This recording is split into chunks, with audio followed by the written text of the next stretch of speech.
Olá, boa tarde. Bem-vindos a mais uma sessão medieval. Neste Dia da Mulher, nada melhor do que ter também uma mulher como convidada. Recordando que as sessões medievais são uma iniciativa do Gabinete de Estudos Oliciponenses, já há perto de 2 anos que, com uma periodicidade mensal, chegamos até todos aqueles que querem aprender um pouco mais sobre a história de Lisboa. Ora, quanto à nossa convidada de hoje, não é fácil resumir o percurso científico da doutora Maria Helena da Cruz Coelho, dada a impossibilidade de contabilizar as largas centenas de trabalhos publicados em Portugal e além fronteiras, os quais estão, na sua esmagadora maioria, centrados na Idade Média Portuguesa.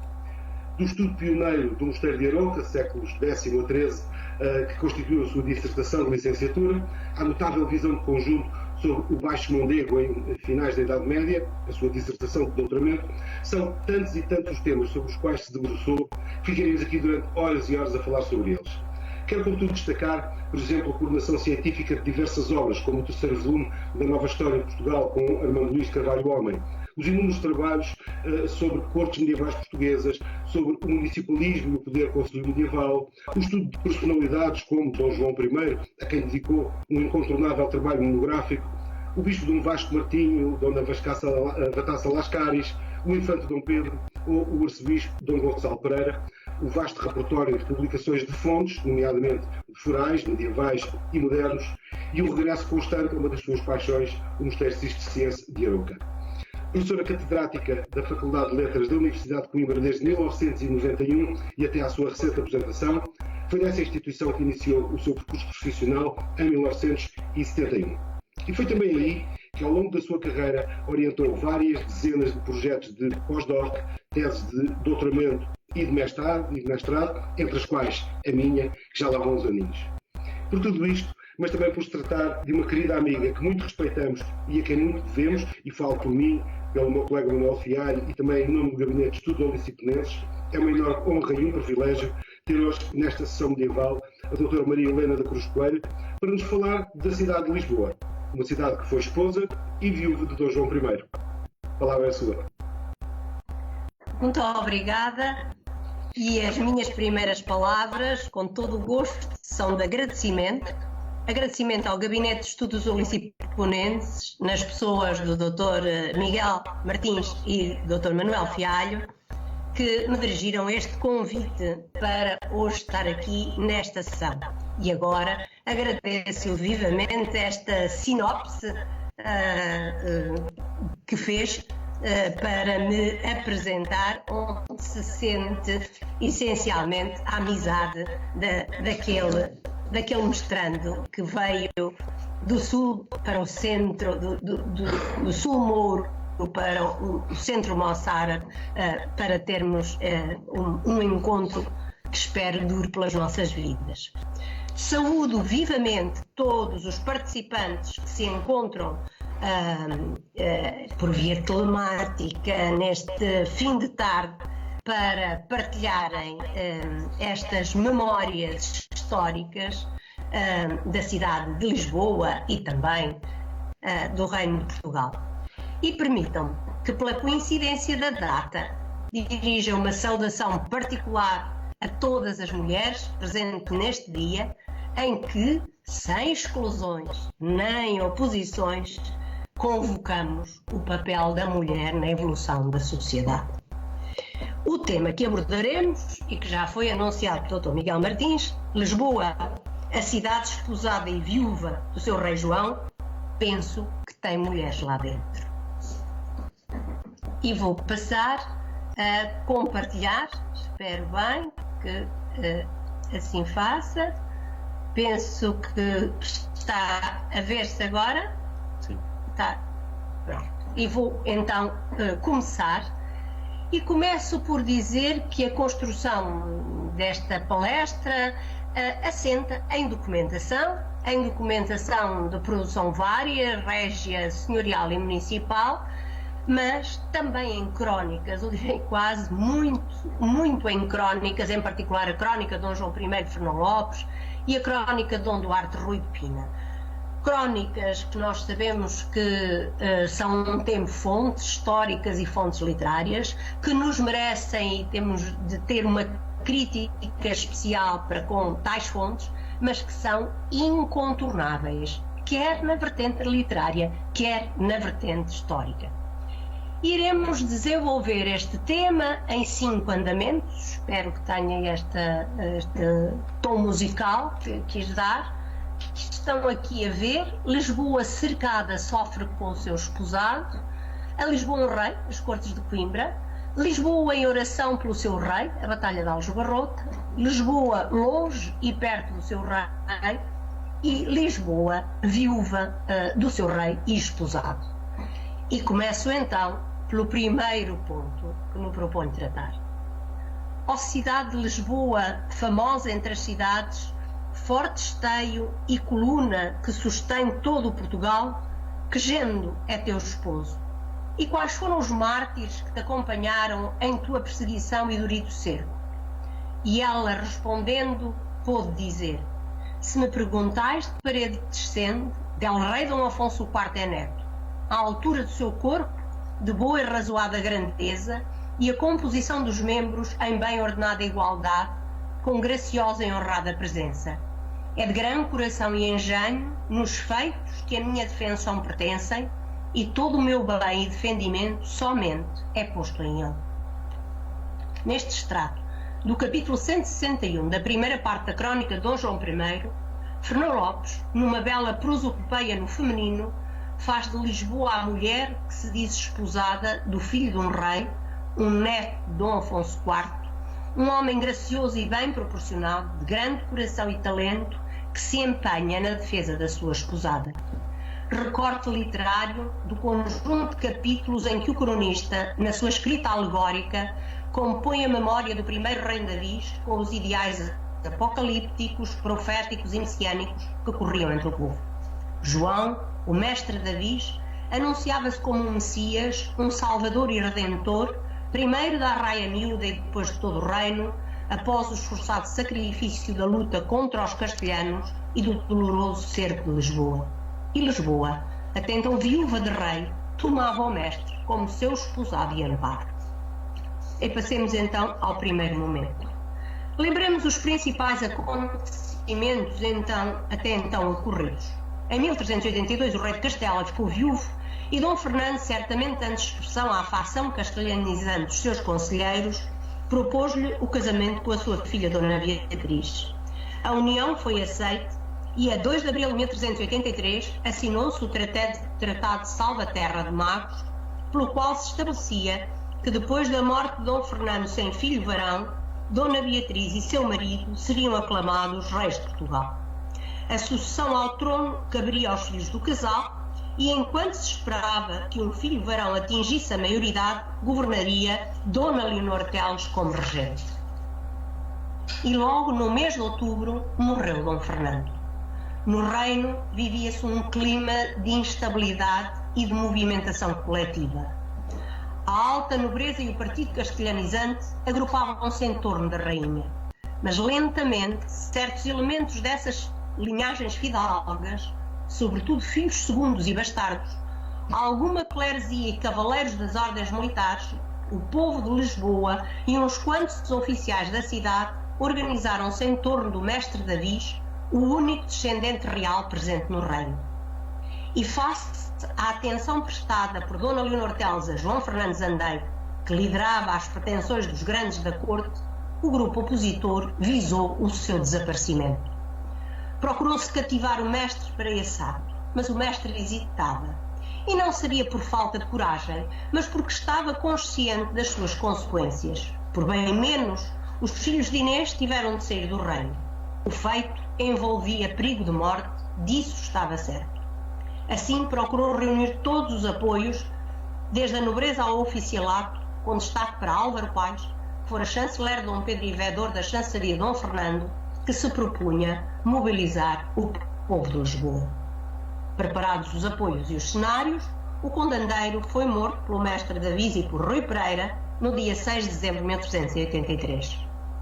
O povo mobilizou-se, havendo sido a pensar, segundo o plano urdido por Álvaro Paes, que era o mestre a quem procuravam matar no Paço. Os dias que se sucederam foram tumultuosos. O povo estava na rua e queria um chefe. O mestre e os seus partidários tentaram ainda um entendimento com a rainha, que não resultou. Temendo pela vida, o mestre chegou mesmo a pensar sair do reino e rumar à Inglaterra. Demoveram-lhe os seus apoiantes. Pediam-lhe para assumir a liderança do reino. E Dom João, reunindo o povo em São Domingos, propôs-se então aceitar a missão de ser regedor e defensor do reino. No dia seguinte, talvez a 16 de dezembro, numa reunião um pouco mais ponderada, os grandes da cidade comprometeram-se também a apoiá-lo. Doravante, regedor e defensor do reino, já só na ação se podia empenhar. A resposta do rei de Castela era de esperar e o mestre preparava-se captando apoios. Após negociações, conseguiu que o Castelo de Lisboa se lhe entregasse e rendeu-se-lhe a Almada. As principais cidades e vilas alentejanas e a cidade do Porto tomaram a sua causa, mas as cidades e vilas da Beira e do Norte eram fiéis ao rei de Castela. Para a Inglaterra foram enviadas embaixadas para obterem a permissão de recrutarem gente de armas nesse reino, o que todavia só veio a acontecer bem mais tarde. Dom Juan de Castela atuou com rapidez em nome dos direitos de Dona Beatriz. Logo em janeiro de 1384, entrou em Portugal com a sua mulher e fixou-se em Santarém.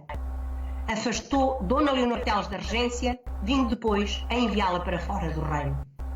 Na sua cidade de Lisboa, o mestre, prevendo as intenções do rei castelhano em a atacar, procurava abastecer a cidade de mantimentos, reparar as suas torres e muralhas, tratar da vigilância das suas portas, reforçar os seus armamentos e reclamava que o arcebispo de Braga preparasse no norte uma armada que pudesse defender a cidade por mar. E na cidade o seu povo estava com ele. Até as moças de Lisboa, na iminência do cerco, iam sem medo buscar pedras para reforçar as muralhas do castelo, cantando trovas à Lisboa prezada e desafiando os castelhanos. Sem tardança, em maio de 1384, Dom Juan de Castela estava a pôr-se cerco por terra e mar a Lisboa. No porto de Lisboa, fundeava uma frota castelhana constituída por 13 galés e 40 naus grandes e pequenas. No Lumiar, à frente de um exército composto por mais de 12 mil efetivos, o rei de Castela assentava o seu arraial, uma verdadeira cidade móvel, bem organizada e provida de todos os bens. Em julho, ocorreu um combate naval no Tejo, no qual a frota portuguesa, muito inferior à do inimigo, sofreu grandes perdas de homens e embarcações. Em terra, a cidade, fortemente resguardada com muitas torres e muralhas, reforçadas em tempo de Dom Fernando, ia resistindo aos frequentes ataques castelhanos. Mas os sitiados, sem capacidade de se abastecerem, encontravam-se em situação muito difícil. A cidade podia sussurrar não pelas armas, mas pela fome. Quadro assim evocado na prosa lopesiana. Na cidade não havia trigo para vender e começaram a comer pão de bagaço de azeitona e dos queijos das malvas e raízes de ervas e de outras desacostumadas coisas pouco amigas da natureza. Das carnes, isso mesmo, havia em ela grande míngua. Toda a cidade era dada a nojo. Pero com isto, nenhum não mostrava que era faminto, mas forte e rijo contra seus inimigos. Nesta Lisboa cercada, as mulheres e mães não tinham leite nos peitos, ou pão nas casas para dar a seus filhos, ensinando-os a pedir pela cidade por amor de Deus. E a cidade só foi salva porque a peste começou a graçar mais intensamente no acampamento castelhano, farto de víveres e apinhado de gentes. O rei de Castela teve assim de levantar o cerco, o que aconteceu em inícios de setembro. E se a peste, um flagelo de Deus contra os pecados dos homens, como era lida na época, matava sobretudo os castelhanos, tal acontecimento podia ser propagandeado como um apoio divino ao mestre Davi. Os pregadores mendicantes anunciavam-no então ao povo como o Messias de Lisboa, aquele que todos esperavam como um salvador em tempo de crise. E passemos ao segundo ponto. Lisboa no coletivo dos seus homens e mulheres, fora a cidade que sofrera a par do seu esposado. Lisboa, cabeça de um reino, devia, pois, ter um esposo rei. De imediato, em São Domingos, no dia 2 de outubro, os cidadãos de Lisboa e os fidalgos que o apoiavam renovaram a sua homenagem ao regedor e defensor do reino. E decidiram desde logo que se deviam reunir cortes no ano seguinte para se ponderar sobre a guerra e seu financiamento, embora, sem os felicitar, tivessem outro objetivo político, o de elevar este chefe carismático e dedicado a rei, a fim de se poder opor em par de igualdade a um outro rei, o de Castela. Como se sabe, tal ocorreu em Coimbra, cidade que já fora capital do reino e que pela sua centralidade poderia captar mais abrangentes apoios. As cortes, que apenas enunciaremos, decorreram entre março e abril de 1385. 3 pretendentes se apresentavam ao trono de Portugal: Dona Beatriz, casada com João I de Castela, os filhos de Pedro e Inês, primeiro infante Dom João e depois Dom Dinis, o mestre Davis, ao tempo regedor e defensor do reino.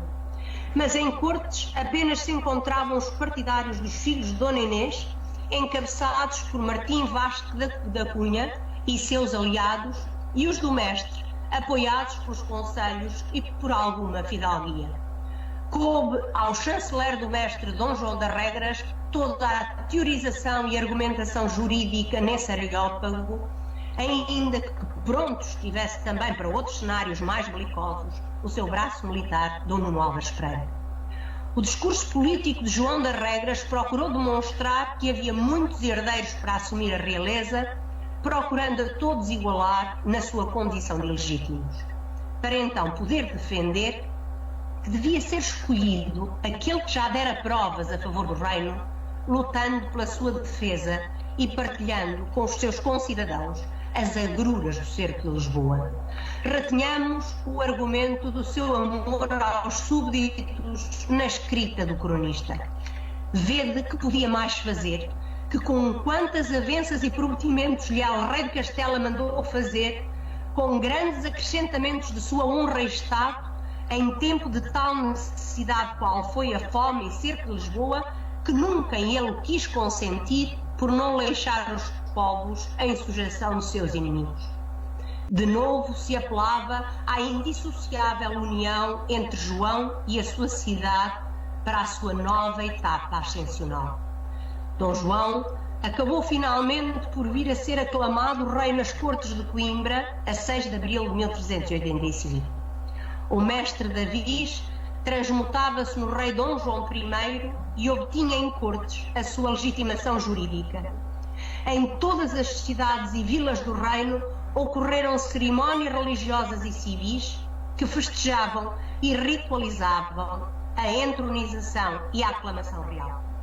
Especialmente em Lisboa, onde foi feita uma muito honrada e solene procissão que partiu da Sé e foi a São Domingos, e depois de correr com muito prazer e alegria, trouxeram a bandeira pela cidade com muitos jogos e trevelhos, apregoando a real por el rei Dom João, e alçaram então na Rua Nova um tabulado grande e alto mastro de carraca da parte do mar, de guisa que não trovava a rua. Passemos ao outro ponto. Lisboa já não estava viúva de rei, mas esta realeza assim festejada encontrava-se ameaçada. O rei Dom João I sabia que o esperava uma guerra. A primeira oportunidade ofereceu-se-lhe de imediato. Na segunda semana de julho de 1385, o rei castelhano estava de novo a invadir o reino, entrando pela beira e intentando conquistar Lisboa, pois que tomada esta cidade, tomadas eram todas as outras vilas e cidades e o reino todo. E foi para defender a sua cidade, a sua esposa, que Dom João e Nuno Álvares Pereira se mobilizaram, correndo de norte a sul, correndo de sul para norte, recorrendo quer a norte, quer a sul, para recrutar gente de armas. quando o exército castelhano, deixando atrás de si um rastro de destruições e saques, chegou a Leiria a 12 de agosto, não havia mais tempo a perder. Então o rei e o seu braço armado partiram de Tomar para Orém e daí para o Porto de Mós, onde chegaram a 12 de agosto. Os dois exércitos reais estavam próximos, mas o rei de Castela infletiu em direção à Alcobaça. No dia 14 de agosto, o condestável preparou estrategicamente a batalha numa encosta defendida por declives e linhas de água, com a vanguarda voltada para Leiria, mas os castelhanos desviaram-se para os lados do mar e foram-se fixar junto ao lugar de chão da feira. Os portugueses avançaram então 2 km para sul e inverteram as suas posições para enfrentarem o inimigo, que finalmente aceitou o repto de uma batalha campal. Esta batalha real, iniciada já depois da hora de véspera, foi muito breve e não chegou talvez a durar 1 hora.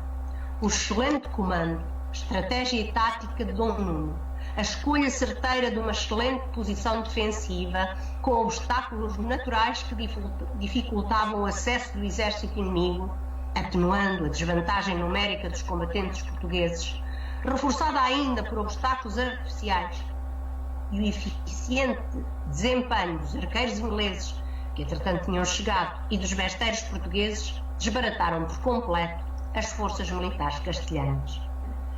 A vitória do rei de Portugal sobre o rei de Castela foi incontestável. O rei de Portugal, num ato de grande simbolismo militar e político, ficou 3 dias no campo de batalha, apropriando-se da sua vitória, tornando-a pública e reconhecida. O êxito da batalha legitimava pelas armas a sua escolha para rei feita em Cortes. No duro momento que antecedeu o recontro bélico e à distância, Lisboa rezava e fazia votos e procissões, pedindo o auxílio divino para o seu rei. E quando os lisboetas erguiam na Sé a oração da Salve Regina, sempre se rogando a proteção mariana para a batalha, chegou, pela voz de um moço de Alenquer, a boa nova da vitória. No dia 16 de agosto, os cidadãos de Lisboa ordenaram então uma procissão penitencial de agradecimento, em que homens, mulheres e eclesiásticos seguiram descalços em procissão, levando a imagem de São Jorge até Santa Maria da Escada, onde houve missa e pregação. A amada cidade de Lisboa recebeu o seu senhor com o máximo reconhecimento pela sua fidelidade e serviço, e dele recebeu então 2 valsões e 5 bandeiras do rei de Castela, onde se incluía o pendão caído na batalha. Com a bandeira de Portugal orgulhosamente levantada e as bandeiras de Castela a arrastar pelo chão, desfilaram os cidadãos num simbolismo da vitória dos portugueses e do opróbrio dos castelhanos pela derrota. Rumou por fim à catedral e aí o franciscano Frei Pedro pregou arrebatadamente, levando os ouvintes às lágrimas, comparando a vitória portuguesa aos feitos de Israel, em que poucos e pequenos ganharam a muitos e grandes, e assimilando-a como que a um juízo de Deus. Mais além, para uma perene memória, a Câmara de Lisboa decretou que para sempre e todos os anos, em comemoração festiva desta batalha real e santa, 3 procissões se realizassem na Semana da Assunção da Virgem, em direção aos mosteiros da Trindade, de São Francisco e de Santa Maria da Graça, vivenciando os cultos do Espírito Santo e da Virgem. Outra tivesse lugar no dia de São Vicente, padroeiro da cidade, e uma quinta ocorresse no dia de São Jorge, protetor dos guerreiros portugueses, seguidas de missas, pregações e ofertas de signos. Dom João não esteve demoradamente em Lisboa nos anos que se seguiram, porque a guerra com Castela lhe exigiu uma constante movimentação pelo reino até à assinatura de uma paz mais ou menos definitiva em 1411.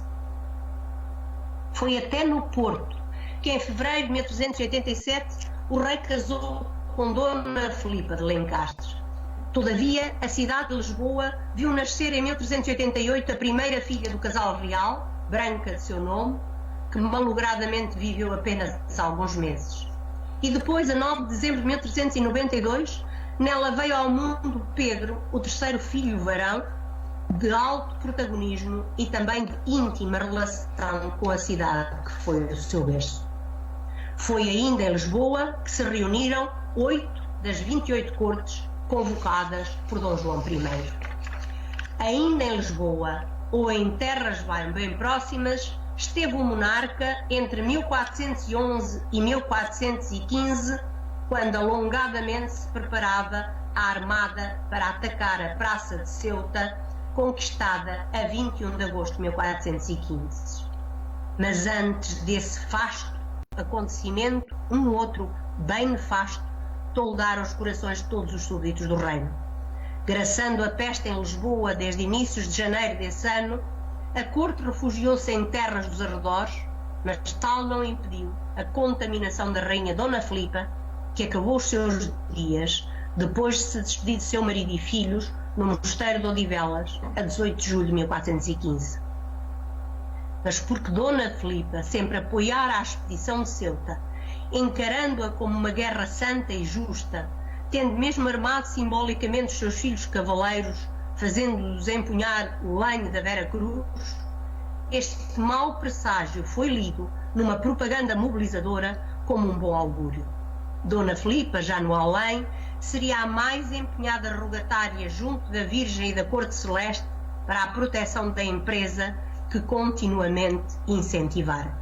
A expedição teve de facto sucesso e logo no dia 25 de agosto, na Mesquita de Ceuta, já sacralizada como igreja cristã na apropriação do espaço sagrado da cidade, Dom João investiu solenemente como cavaleiros os filhos que o acompanharam, os infantes Dom Duarte, Dom Pedro e Dom Henrique. O rei Dom João I, agora Senhor de Ceuta, título que acrescenta na sua titulatura, alcançava assim com esta conquista a plena legitimação da sua linhagem e a consagração do reino de Portugal pelo Papa e demais reinos da cristandade. A corte régia passou então a fixar-se em torno do triângulo de Lisboa, Santarém e Évora. A tendência para a sedentarização da corte joanina, que começara a esboçar-se na centúria de 400, acentuou-se. Dom João, com os seus 3 filhos varões maiores, com o herdeiro associado ao governo, com o reino em paz e firmado além fronteiras, podia demorar-se onde mais queria, em repouso de veraneio, caçadas e festividades, ou a correr onde o chamavam alguns acontecimentos políticos maiores. Múltiplos eram, aliás, espaços reais por onde podia deambular. Recentrando-nos em Lisboa, Dom João I dispunha dos espaços do Conselho, residência régia com alguma monumentalidade, onde o monarca realizou obras de acrescento e melhoramento. A par deste, havia ainda inserido na malha urbana da velha Cerca Moura o Paço de São Martinho, em frente à igreja do mesmo nome. Mas o centro urbano lisboeta estava ainda provido de múltiplas residências campestres, como os Passos do Uniar e de Belas, e um pouco mais afastado, o Paço de Sintra, onde o monarca podia repousar e folgar em passeios do monte e aventurosas caçadas, ou em alegre e convívio e festas e saraus. Mas é tempo de fechar o pano, chegando ao fim de uma vida e de um amor de um rei pela sua cidade. O relato da morte do rei chega-nos pela pena de Rui de Pina, no primeiro capítulo da crónica do Sr. Rei Dom Duarte. Sabemos bem como esse é mais um trecho da memória propagandística e memorialista do rei fundador da nova dinastia de Avis, como já foi muito segura e sugestivamente estudado por Armindo de Sousa. A morte de Dom João I encarna um modelo ideal da boa morte no leito, e o seu passamento a 14 de agosto de 1433, no mesmo dia da gloriosa Batalha de Aljubarrota, inscreve-se numa cronologia que revela a sua santidade e bem-aventurança. Seguindo o stopoi do modelo da Ars Moriendi, de um crente predestinado à salvação, o monarca conhece a proximidade da morte assume-a com inteira resignação e prepara-a cuidadosamente. Morre em seu perfeito juízo e em plena serenidade, na certeza de partilhar da glória dos eleitos. Mas neste momento apenas queremos reportar os derradeiros momentos do rei na sua amada cidade. Com 76 anos de idade, Dom João adoece e os seus físicos aconselham-lhe lugares mais frescos nas imediações da cidade, por onde circulou, mas sem recobrar a saúde. Por fim, sentindo Dom João que se encontrava já no extremo da vida, exigiu que o transferissem para o seu castelo de Alcáçova, em Lisboa, pois para tal rei como ele não convinha morrer em aldeias e desertos, mas na principal cidade e na melhor casa dos seus reinos. Na vontade do monarca, que a pena do cronista expressivamente compõe, fica bem patente toda a dignidade da morte régia, que devia consumar-se e ser encenada em espaço urbano, no caso, na capital do reino, na sua amada e leal Lisboa e no melhor paço do Senhor. Mas Dom João conheceu ainda as melhoras antes da morte, como acontece aos eleitos do Senhor, podendo então aproveitar piamente os seus derradeiros momentos de vida. Dom João quis então ser levado, em todo o seu estado, até à sede de Lisboa, e na Capela Mor, diante do altar onde jazia o corpo do mártir São Vicente, ouviu missa solene e encomendou a sua alma, fazendo também doações à catedral, assim se despedindo do patrono da sua cidade. E da Sé seguiu para a igreja de Santa Maria da Escada, contígua ao corpo da igreja do Mosteiro de São Domingos, onde havia uma imagem de Nossa Senhora da sua particular devoção, da qual também se despediu e a quem encomendou a sua alma, renovando a permanente devoção à Virgem, que sempre protegerá a sua pessoa, a sua cidade e o seu reino. Juntamente com os infantes retornou ao paço e os seus filhos acompanharam-no até ao último instante, manifestação no quadro ideal de uma boa morte da devoção filial, mas também manifestação concreta da existência de uma linhagem real. E a poucas horas do seu falecimento, sendo já em poder de religiosos e outros ministros de sua consciência, Dom João teve um gesto raro. Passou as mãos pela cara e sentiu a sua barba crescida, ordenando que logo lhe a fizessem, pois não convinha a rei, que muitos haviam de ver, ficar depois da morte espantoso e disforme. Gesto que acreditamos ter acontecido, porque Rui de Pina não é dado a elementos de diversão na sua prosa, o qual carrega um profundo significado. O rei está completamente lúcido nos derradeiros momentos da sua vida, como os eleitos, não se quer apresentar na corte celeste perante o rei dos reis com uma barba por fazer e maltratada, sinal de luto e de dó quando acaba de nascer para uma nova vida. Como supremo rei e senhor da corte terrena, não se quer apresentar perante os seus cortesãos, espantoso e disforme, marcas do medo e do pecado, mas composto e em beleza, sinais da serenidade e harmonia de um justo. Pretende acabar como rei, em todo o estado da realeza, porque muitos o haviam de ver, corroborando uma perfeita consciência do espetáculo que é a morte régia. Depois deste gesto, remata o cronista, e feito isto, o dito glorioso rei acabou logo a sua bem-aventurada vida com muito claros sinais da salvação de sua alma. Acabada a vida do rei, um novo ato se desenrola, o das exéquias fúnebres. O reino, numa perfeita identificação com o seu rei, veste-se de luto e ergue lamentos. Assim escreve o cronista: cá o reino foi todo coberto de vaz e burel, e não era sem causa, porque reinou tanto tempo e com vida tão prolongada, que a nobre gente e povo do reino eram já nele e per ele, per criação e benfeitoria, todos reformados. Mas no imediato era preciso tomar decisões. No testamento régio elaborado a 4 de outubro de 1426, Dom João tinha determinado que queria ser sepultado no Mosteiro da Batalha. Dom Duarte, os seus irmãos e conselheiros reúnem-se para a execução dessa vontade. Afrontavam-se, no entanto, opiniões contraditórias. Advogavam uns que, antes que o corpo se corrompesse, fosse logo levado numa azémula até ao mosteiro, o que parecia a muitos indigno para tão grande rei. Defendiam outros que o corpo se enterrasse na Sé e só quando já estivesse limpo da carne, os seus ossos, o verdadeiro e puro símbolo desse magno rei, fossem levados para o Mosteiro da Vitória. Nenhuma destas foi a opção tomada, mas uma outra, em que, por certo, o peso das oligarquias lisboetas teria tido um peso significativo. Na verdade, a solução encontrada era aquela que verdadeiramente se coadunava com a homenagem e a despedida àquele que fora o Messias de Lisboa, o seu esposo e o seu senhor.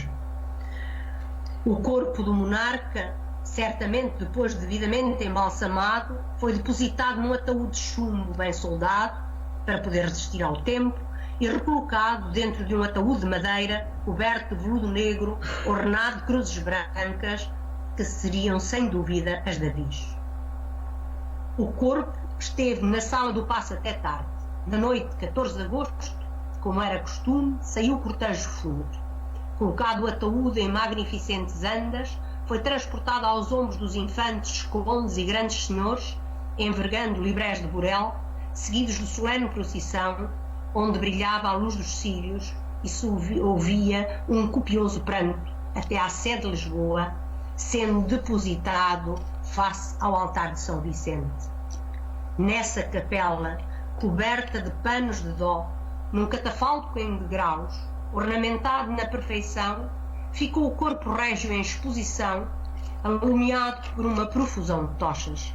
Dom João, que nos últimos momentos da sua vida se despedira do patrono da sua Lisboa e a ele encomendara a sua alma, exibia-se agora como um corpo morto, real e santo, para homenagem e devoção dos cidadãos lisboetas e dos cortesãos.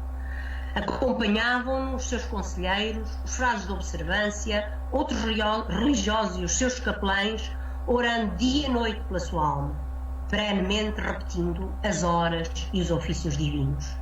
Em cada dia rezava-se ou cantava-se um trintário de missas, acrescidas cada semana de um saímento solene com vésperas e missas, em que participavam todo o Colégio da Sé e toda a cleresia e ordens da cidade. Era o sufrágio acumulado e repetido pelo rei, que tão longamente vivera e tão duradoramente governara um reino, com o apoio e a permanente fidelidade da sua amada cidade de Lisboa. E atente-se que o féretro real esteve assim exposto para a honra e memória da realeza e para a encomendação espiritual contínua e repetida da sua alma por cerca de 2 meses e meio, precisamente 73 dias, de 14 de agosto a 25 de outubro. E não há que ter dúvidas sobre este alongado tempo de manifestação do corpo régio anotada por Rui de Pina. Na verdade, logo a 26 de outubro de 1433, mal o corpo real se alçara da Sé, de imediato se abriu um conflito em que a colegiada de Santa Cruz do Castelo, como freguesia a que pertencia ao paço onde falecera o monarca, reclamava da catedral metade das mais de 1000 dobras a que teriam montado as oblações por alma do soberano, documento que corrobora as informações cronísticas. A gente simples e trabalhadora, a raia miúda da cidade, a rica e prestigiada burguesia lisboeta, os notáveis oficiais régios, os vassalos e cortesãos da corte, todos poderiam ter prestado uma sentida homenagem, todos se poderiam ter despedido com dignamente do seu defensor, do seu benfeitor, do seu senhor e rei. Espetáculo que conseguimos sem dificuldade ficcionar nas nossas mentes, até porque recentemente assistimos a uma despedida de uma rainha de longo reinado e muito amada por seus súbditos. A data da derradeira partida estava há muito fixada.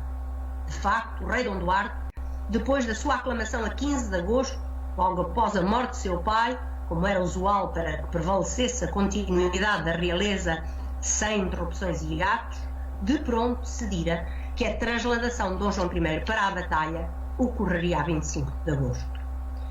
Evoquemos então esse último momento. Dom Duarte convocou para a cerimónia a clerzia e a fidalguia. Congregou a família real, incluindo o conde de Barcelos e seus filhos, os condes de Orém e Arraiolos, e até mesmo as damas da corte, a infanta Dona Isabel, mulher de Dom João, e as condessas de Barcelos e Arraiolos, só não comparecendo a rainha e a mulher de Dom Pedro, porque grávidas. Nas vésperas da transladação, saiu do Paço da Moeda, onde pousou Dom Duarte, uma solene procissão a pé, encabeçada pelo monarca coberto de luto preto e com todos os senhores, gente nobre e donas do reino envergando o burel, acompanhados de uma enorme multidão que seguia em total silêncio e fechada tristeza. Só os sinos de todas as igrejas e mosteiros da cidade se ouviam. Tão vasto era o cortejo que, chegados os primeiros à porta da Sé, ainda os últimos acabavam de sair do paço. As portas da Sé encontravam-se cerradas. Assomou então à janela da capela de Santo António o dominicano e confessor do infante Dom Henrique, mestre Frei Rodrigo, que fez um sermão per modo de pergunta ao povo, dito com tanta invenção de tristeza que arrancou um espantoso pranto a todos os presentes. Abrindo-se as portas, vislumbrou-se uma catedral toda aparamentada para o ato fúnebre, revestida de panos negros, com andaimes nas naves, cheias de tochas, e uma essa grande, alta e muito triunfante no cruzeiro, hasteando-se a bandeira real e as demais bandeiras de armas de todos os reis e príncipes de sangue ou de parentesco real, dispostas segundo uma rigorosa codificação heráldica. Rei, infantes e grandes senhores, por si mesmos, transferiram o corpo real das andas onde se encontrava para a essa especialmente preparada para a cerimónia fúnebre. Com toda a hierarquia, rodeavam-na bispos e abades vestidos em pontifical, enquanto 12 religiosos incensavam a tumba. O arcebispo de Braga, Dom Fernando da Guerra, presidiu com toda a solenidade ao ofício religioso, seguido pelos presentes com a maior devoção, mas também com muito pranto. À noite, o corpo real ficou guardado pelo infante Dom Pedro, acompanhado de muitos senhores, fidalgos, capelães e clerzia. No dia 26 de outubro, logo bem cedo, porque os dias já eram curtos para tão longa viagem, Dom Duarte foi à Sé, ouvindo missa em pontifical, novo oficiada pelo arcebispo, e recheada ao ofertório com ricas dádivas de ouro, prata, brocados e sedas da Capela Real. Um novo sermão foi pregado, com termo ao ato conforme, pelo grande letrado franciscano Frei Gilovo. Acabado o cerimonial religioso, preparou-se a solene procissão fúnebre. De novo, pela mão do rei Infantes, o féretro real foi deposto numa aparamentada carreta que estava à porta da Sé. 5 belos e bem ajezados cavalos abriam o cortejo, cavalgados por homens nobres que representavam toda a simbólica da armaria e cortesania real. No primeiro, coberto de damasquim branco e vermelho, estampavam-se as armas de São Jorge, o padroeiro das batalhas reais. Noutro, revestido de damasco vermelho e azul, as cores da realeza, inscreviam-se as armas reais. No terceiro, estava bordado no seu ornamento o moto régio por bem.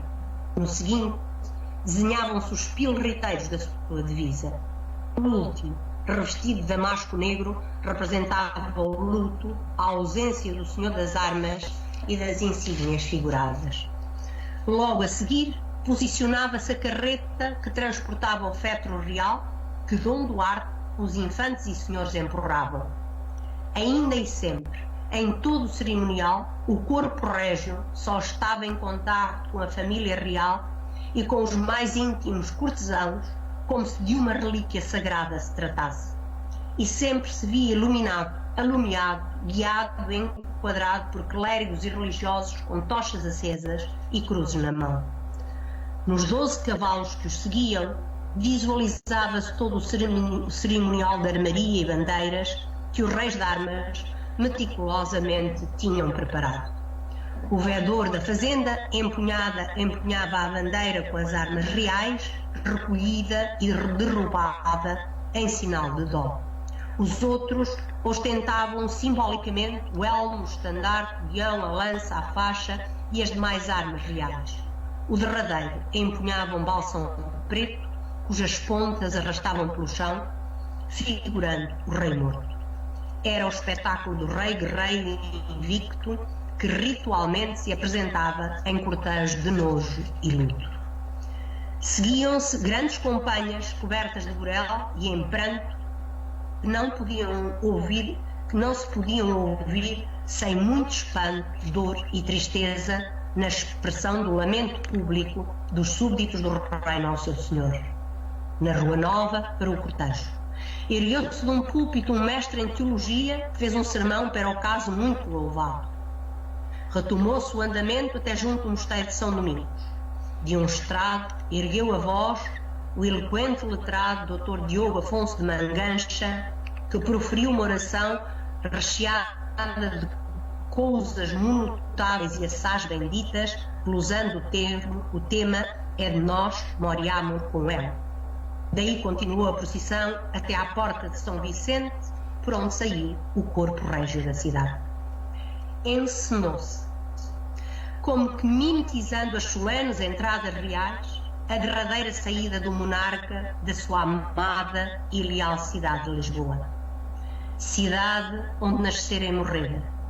Cidade com a qual vivera cercos, medos, dores e o duro fardo da governança. Mas a cidade com que compartilhara também os seus dias mais jubilosos de agradecimento de vitórias, de reunião de engalanadas armadas que rumaram em conquista de Alemar, de nascimento de um feliz infante, de alegres e despreocupadas festas e serões urbanos da corte. Despedindo-se de Lisboa, o rei morto avançava até ao seu último destino, o Mosteiro da Batalha. A gente miúda afastava-se definitivamente do seu amado senhor e benfeitor. Alguns grandes da cidade poderiam ainda ter-se reunido junto à ermida de São Jorge, como fora programado, para lhe prestarem uma última homenagem nas cerimónias fúnebres ocorridas na batalha. Na certeza de que no coração de uns e dos outros, imorredora permaneceria a boa memória deste rei João, senhor e esposo amado da sua cidade de Lisboa. Muito obrigada. Obrigado, professora. Vou tentar. Foi uma apresentação magnífica. Acho que estamos todos muito contentes de a ter ouvido e queria começar por destacar esta capacidade de síntese que apenas a atual biógrafa de Dom João I seria capaz de fazer. Acho que dificilmente outra pessoa conseguiria fazer este voo planado sobre a vida e morte de Dom João I tão bem como acabou de fazer. E queria também falar estes conceitos que me parecem brilhantes, estes conceitos do esposo de Lisboa, da Lisboa viúva, esta personificação da cidade e ajuda muito a perceber realmente a ligação do Dom João I a Lisboa, e acho que são conceitos muito bem pensados, muito bem arranjados e demonstrados. E depois o tema central da morte como espetáculo propagandístico realmente é um tema muito interessante e que sugere muitas ideias. E agora eu tenho aqui algumas perguntas minhas, acho que ainda não há aqui perguntas. Eu sugiro a toda a assistência que faça perguntas através dos comentários do Facebook, e aproveitava para lhe fazer uma pergunta um bocadinho com uma ligeira armadilha. Nós sabemos que a visão do Dom Fernando está muito turpada de uma forma negativa sobretudo pelo Fernão Lopes, não é? E a pergunta é, estará então a visão do Dom João I positivamente deturpada pelo Rui de Pina e também pelo Fernão Lopes? O que é que acha disso? E depois, uma outra questão, não faço mais nenhuma para não tomar mais tempo. Realmente o Dom João I nasceu em Lisboa, na amada e leal Lisboa, na principal do reino, que aliás foi escolhida para palco da morte, como acabámos de ver. No entanto, escolheu Coimbra para fazer as cortes que o aclamaram. Porquê? Eu tenho umas ideias, mas quero saber aquilo que tem a dizer sobre isso. E pronto, e fico por aqui, que é para não ocupar muito tempo. Muito obrigado, professor. Obrigado. Passo-lhe a palavra. Muito obrigada, Dr. Manuel Fialho. É evidente que a trilogia lopesiana, Dom Pedro, Dom Fernando e Dom João I, tem uma intenção, não é? Todos nós a sabemos. E também sabemos que a crónica, estas crónicas são encomendadas pelo filho do rei Dom João I e que, portanto, interessava legitimar a dinastia avizina, não é? Portanto, Dom Pedro não pode ser muito denegrido porque é o pai deste filho, por muito que ele não seja legítimo. Aliás, a crónica de Dom Pedro é quase um calque da crónica do outro Dom Pedro de Castela, não é? Como se sabe. Dom Fernando tinha de recair sobre ele e particularmente sobre a sua mulher Leonor Teles todos os males para poder justificar o que vinha a seguir, e a crónica de Dom João I tinha de ser um elogio do rei fundador de uma linhagem que a todo título era preciso encomiar de múltiplas maneiras, porque sofria de dois defeitos que Castela muitas vezes lhe apodava disso mesmo. Era ilegítimo e era um eclesiástico, portanto era uma dinastia ilegítima que teve de se ir legitimando com passos sucessivos. Portanto, até a história, e uma história encomendada e encomiástica, era um elemento de toda essa propaganda. E por isso eu disse logo no início que temos de ler as crónicas com crítica histórica a estas crónicas. No entanto, estudar esta propaganda que fica para a memória futura, porque esta crónica ficou, não é? E circulava, pelo menos pelos meios letrados inicialmente, é em si mesmo um pedaço da legitimação de toda a dinastia que veio a seguir. E, portanto, é história, é memória, uma memória propagandística, uma memória cronística, mas que é história em si mesmo.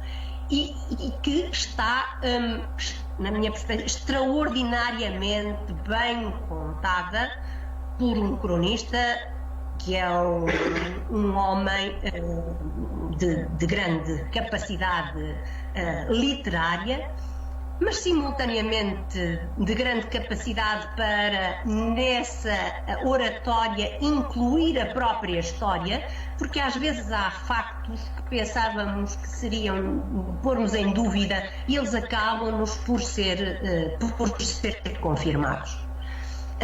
E, portanto, concordo inteiramente com o que diz a má memória de Dom Fernando, que não é hoje a nossa visão histórica, não é? Como também não é de Dom João I toda dourada como a crónica quer passar. Lembremos dos finais dos anos 90 e toda a problemática com que Dom João viveu e teve de viver, não é? Portanto, e nem sempre, e como todo e bom casamento, também houve as suas desavenças. Eu aqui não coloquei essas mesmas desavenças também, por exemplo, com a burguesia lisboeta, como nós sabemos, não é? A outra pergunta, se tem ideias de Demas também, ou seja, porquê as Cortes em Coimbra? Não é que não tenha pensado muito nisso e não tenho nenhuma resposta na manga para essa problemática. Penso, no entanto, que Coimbra estava melhor posicionada, agora até geoestrategicamente, para aquilo que era a pretensão de João de Regras e do Mestre para estas cortes, não é? Ou seja, quem não estava com o Mestre eram o Norte, não é? O Norte está todo com o Rei de Castela e com Dona Leonor, e o Centro está muito conturbado, porque as beiras estão em torno de Martim Vasco da Cunha com os infantes Castro, não é? Ora, se Lisboa poderia ser só uma convergência das cidades do Sul, mas poderia ser talvez sempre dito que não se tinham feito todos os esforços para poder estar o reino todo. Aliás, lembra-se, por certo, daquele argumento que teve de esgrimir João das Regras, quando se ouvia em cortes que nas cortes não estava toda a gente, e ele diz, bom, mas também o Papa é eleito por um colégio cardinalício, falando ao direito canónico, e se porventura morrerem todos os cardeais, ele pode ser eleito por um único cardeal. Ou seja, queria justificar que, embora não estivessem lá todas as forças sociais do reino, portanto, os apoiantes de Leonor, de Beatriz e do Ante de Castela não estavam lá, estavam lá os apoiantes do infante Dom João de Castro e do Dom Dinis, mas poderiam também não estar todos, nem todos os que apoiavam o Mestre. No entanto, a instituição, em representação, podia eleger o rei. Coimbra teria talvez ainda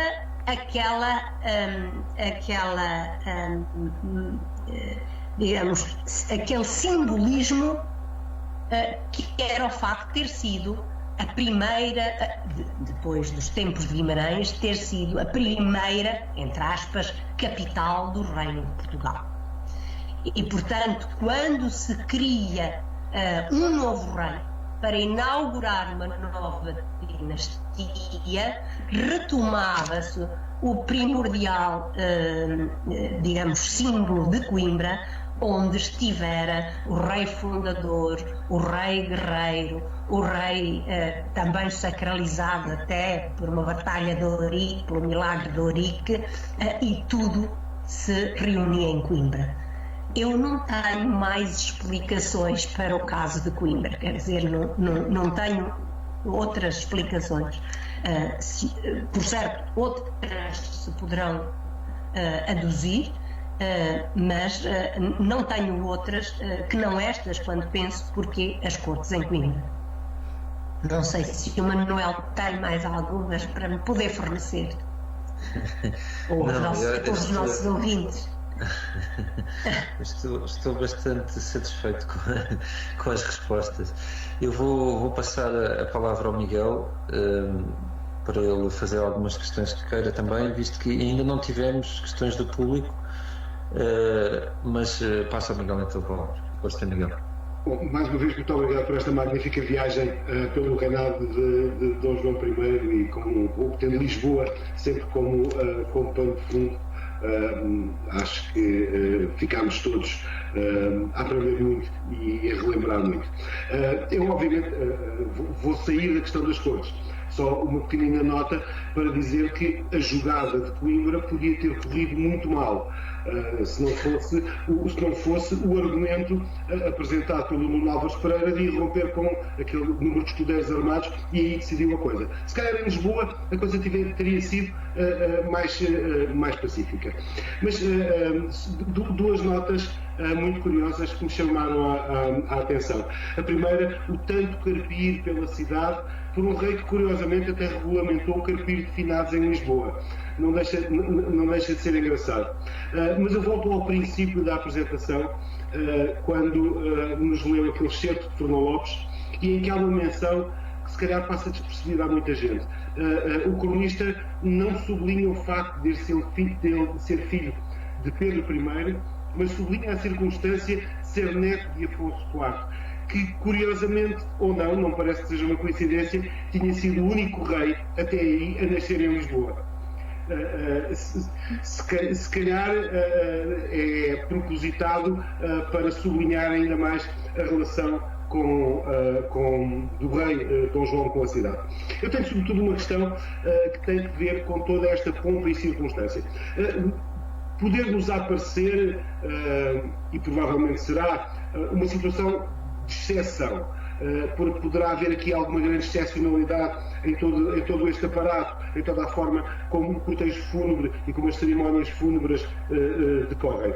Mas será essa excepcionalidade uma excepcionalidade real, ou é uma excepcionalidade que nos advém sobretudo das fontes e de termos uma descrição muito grande e muito detalhada de todo este processo? Eu recordo, por exemplo, não me recordo de nenhum relato de Ezequias Régias para além de anteriores a Dom João I, mas recordo, por exemplo, na Crónica do Constável, do relato das cerimónias fúnebres de Álvaro Gonçalves Pereira, que ainda que muito menos detalhadas, nos dão também notícia de muita pompa e circunstância. Aliás, Álvaro Gonçalves Pereira também morre num local, na Amieira, e é depois levado a cortejo fúnebre até Flor da Rosa. E aí temos também alguns detalhes a respeito do cerimonial. Mas a minha questão é esta: serão as exéquias de Dom João I assim tão excepcionais, ou, volto a perguntar, essa excepcionalidade é algo que advém sobretudo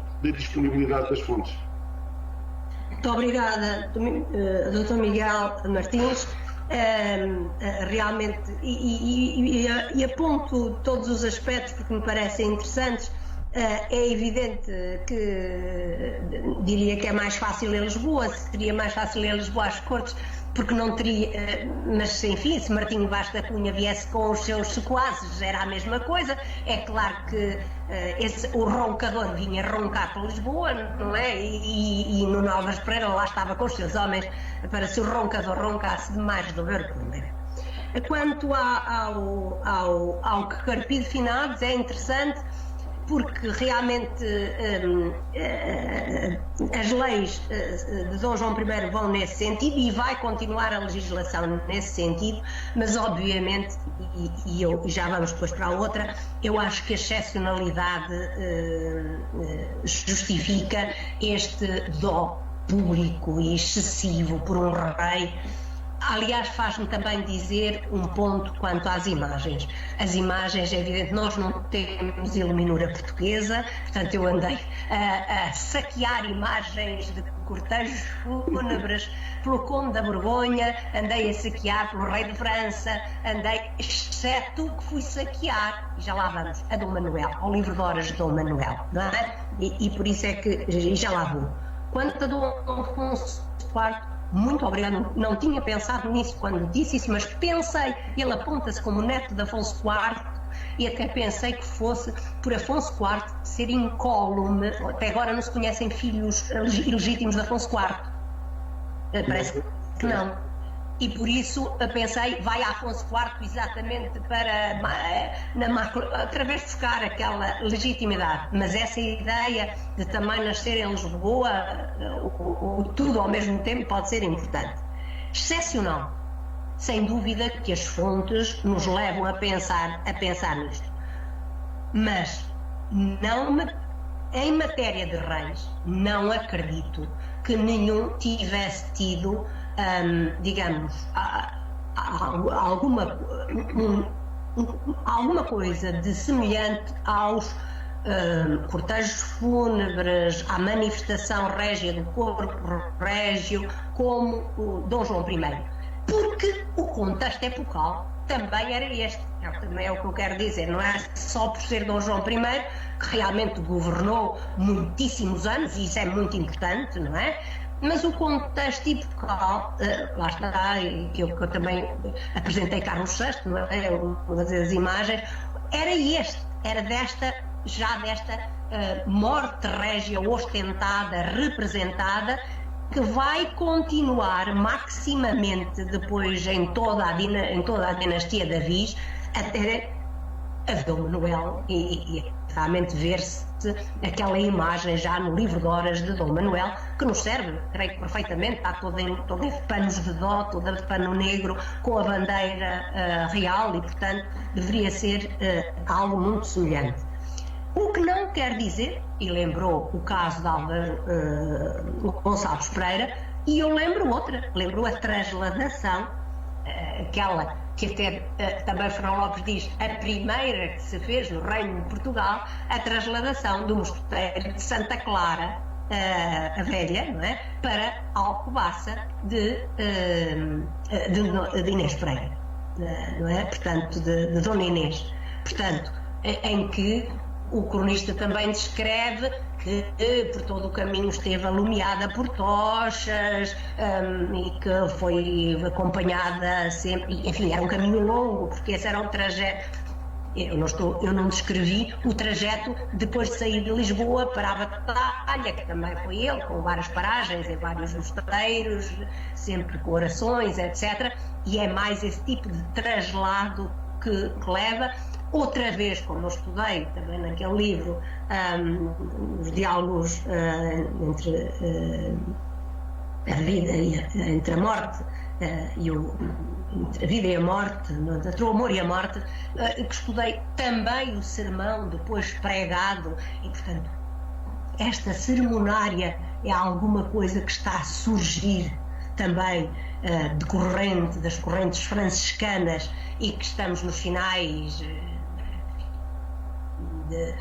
já no último quartel do século XIV, a aumentar grandemente e a recorrer-se a ela para tudo, inclusivamente para a morte, e aqui até à exaustão foram, pelos vistos, pregados sermões, mas nada de admirar quanto a isso. Por isso reitero, nós temos uma fonte excepcional, mas também estamos numa época em que estas representações da régias, morte, depois também as entradas, porque eu disse que nós é que não temos descrições de entradas tão brilhantes, mas temos, por exemplo, a entrada de Dom João no Porto, que Fernão Lopes descreve maravilhosamente, e que é toda ela uma codificação também já do poder régio. Palavras de Fernão Lopes? Talvez não, é que estamos na época já de que esta encenação da realeza e do poder monárquico é uma realidade no contexto ibérico e no contexto europeu. E depois vai subsequentemente, temos o papel de Afonso V em todos estes cerimoniais, e depois Dom Manuel vai subsequentemente desenvolver por todos os finais do século XV e ao longo do século XVI. Portanto, será as duas coisas. É claro que, por exemplo, o Fernando parece que inequívoco, esse então não teve cortejo nenhum, foi enterrado com muita rapidez, e à noite era o cortejo fúnebre, saía sempre à noite, o primeiro cortejo, não é? Saía sempre à noite, mas esse que nem ninguém, estava tudo fechado. Exato, portanto, exatamente, portanto esse era diferente. Agora temos uma fonte excepcional, mas temos também uma época que já apontava para todas estas manifestações. Eu recordo também, e estamos numa época próxima, e muito rapidamente, dos autos de aclamação. E nós temos um bom relato do auto de aclamação, por exemplo, de Dom João II, que nos dá precisamente a passagem pelos pontos estratégicos e que denota uma codificação também já muito cristalizada de todo este cerimonial. Manuel, passa a sua pergunta que temos aqui do nosso... Sim. O Fernando Pereira Coutinho pergunta, regressa à questão das cortes e coloca a questão: o facto das cortes terem sido em Coimbra não terá sido para fundamentar perante as beiras que estavam a favor de Castelo?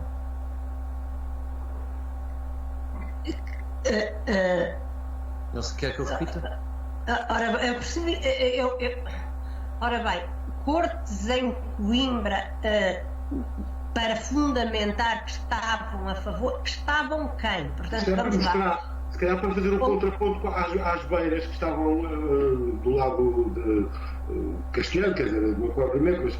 não estavam. As beiras estavam essencialmente com os infantes... Enfim, as beiras senhorializadas pelos Cunha e até pelos Coutinho, etc., estavam essencialmente pelos infantes, pelos Castro, não é? Essas estavam pelos Castro. Portanto, por Castela estavam mais, a Beira também tinha algumas localidades, mas estavam essencialmente aquelas vilas para que Dom João I e Nova Esperança dirigiam logo a seguir, as vilas de Entre Douro e Minho e Trás-os-Montes. Esses é que estavam inequivocamente por Castela, não é? E por Beatriz. E essas não estiveram nas cortes. Não há rastro nenhum de estarem nas cortes.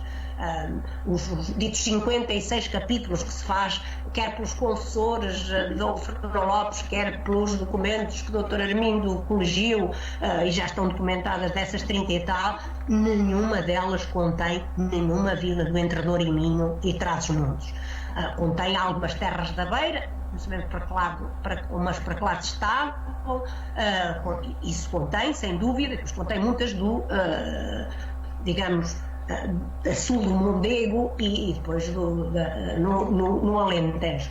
Portanto, por Castela não. Agora, para o grande debate entre os Castro e o Mestre, porque então é um bocado o que diz o Miguel. Se o Mestre se acantonasse logo em Lisboa, poderia ter logo a vitória resolvida, mas poder-lhe talvez ser a sacada, podia ou não, porque vocês os beirões também vinham até aqui, até aí, digo eu. Agora já estou a tomar Lisboa como o meu local, portanto falar em Lisboa, mas poderia talvez sempre ser dito que não teria sido feita a ampla discussão, a ampla explanar de argumentos perante as duas posições.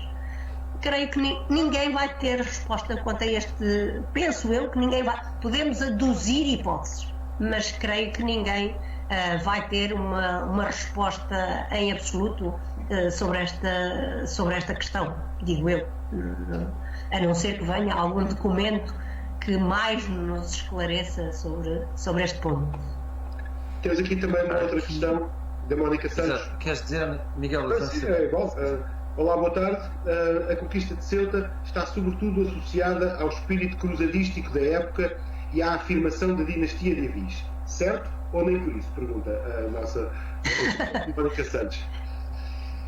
Eu direi que está certo, sem dúvida, embora é claro que o ideal de expansão da fé, de luta face ao, entre aspas, infiel dito na crónica, portanto face ao muçulmano, está presente, entre outras razões, não é?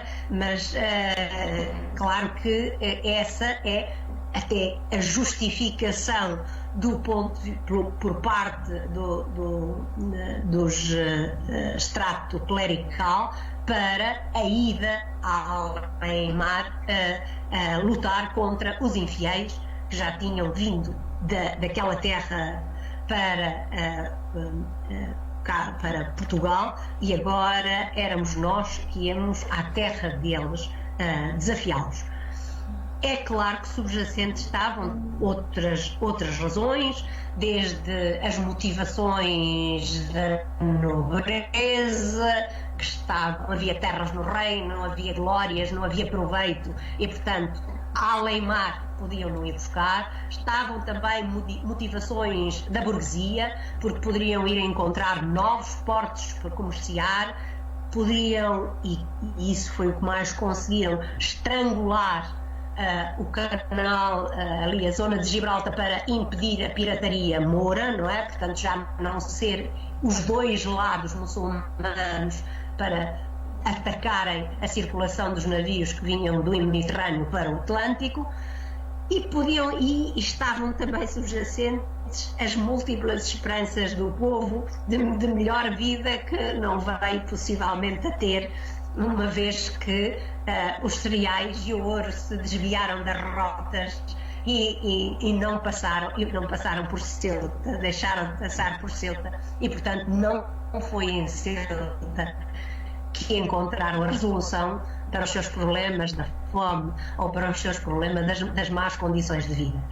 Os eclesiásticos, sim, conseguiram mais uma diocese, e conseguiram, a partir daí, mais uma área de implantação religiosa pelo norte da África, portanto, espaços de evangelização e de difundir a fé cristã.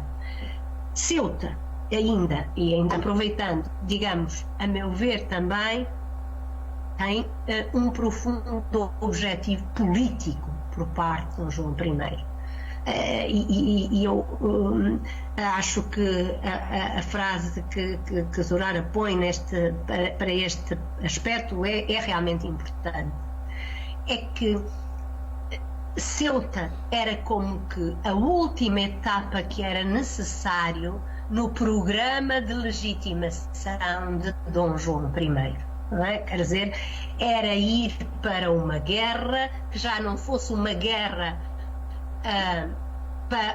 pela sua causa, mas a favor da causa mais nobre, da difusão da fé, da evangelização, ou dos interesses da cristandade, porque na realidade